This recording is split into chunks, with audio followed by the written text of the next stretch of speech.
Alright everyone, this is Matt Hensley with JTech, and this video we're going over the stem to guide clearance, how to measure that, what reasons to measure it on this head right here.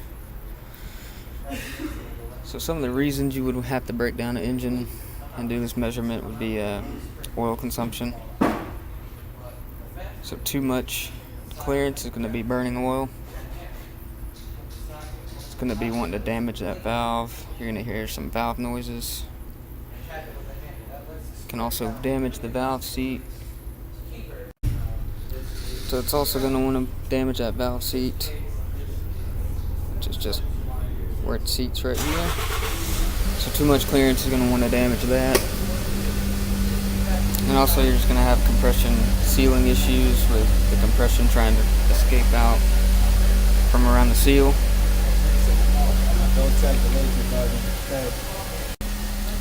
So before you go and start removing the valves, most of the time you're going to want to measure that install height, which is going to be the height of the valve before you remove it. And then once you measure that, what you want to do is loosen these keepers up right here. And how we're going to do that is we're going to take this socket, put it over, and just hit it with a hammer real good just once, and that'll loosen up that keeper to allow us to get this spring out, take the keepers out, and then after that we can remove that valve. So after you loosen up those keepers, you'll be able to get the retainer pin and the spring out and the valve. So once you get all that removed, you're going to be able to see the valve guide, which is just this little hole down here. So part of what we're going to have to measure is the inside of that hole with the small bore gauge. And then we're going to have to measure, so we're going to measure that bore right there. And we're going to measure our valve stem. Then we're going to compare those two measurements to find the clearance. But once you get all that out, you're going to have the spring.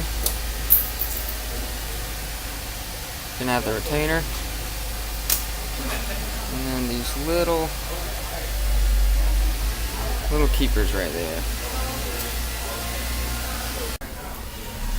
While you have this head out, there's some other measurements you want to go ahead and go get.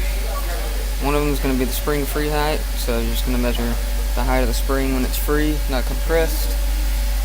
You can measure the cam bore, you can measure for straightness. So if you flip this over, you're going to be able to take a straight edge, go diagonal both ways, go across in like a cross pattern. You're going to use that and a feeler gauge to measure for any kind of warpage. You can measure the cam lobes, the cam journals. So pretty much anything you can get to with this head being off, you want to go ahead and get while it's off.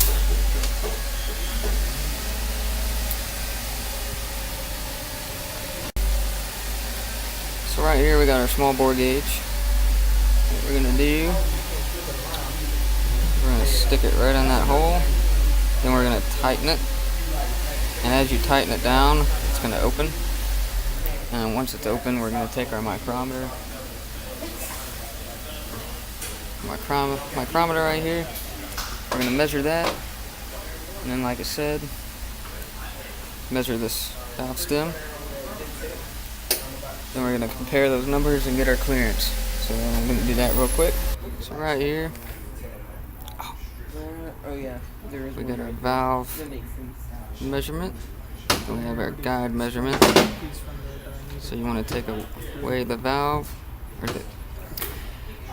I want to take away the guide measurement from the valve stem measurement, and that difference is going to be your clearance.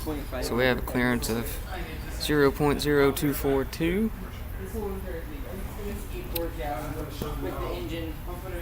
And then what you want to do with that number is compare it to the specs. Make sure it's in specs. If it is, then that valve is good.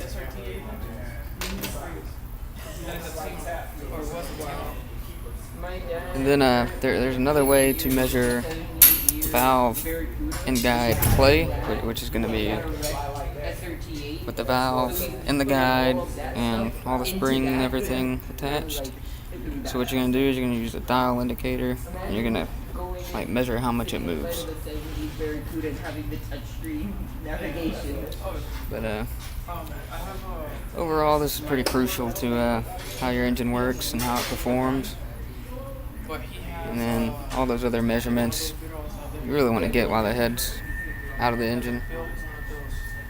That way you don't have to go back if anything is off. And that's about it. So thanks for watching.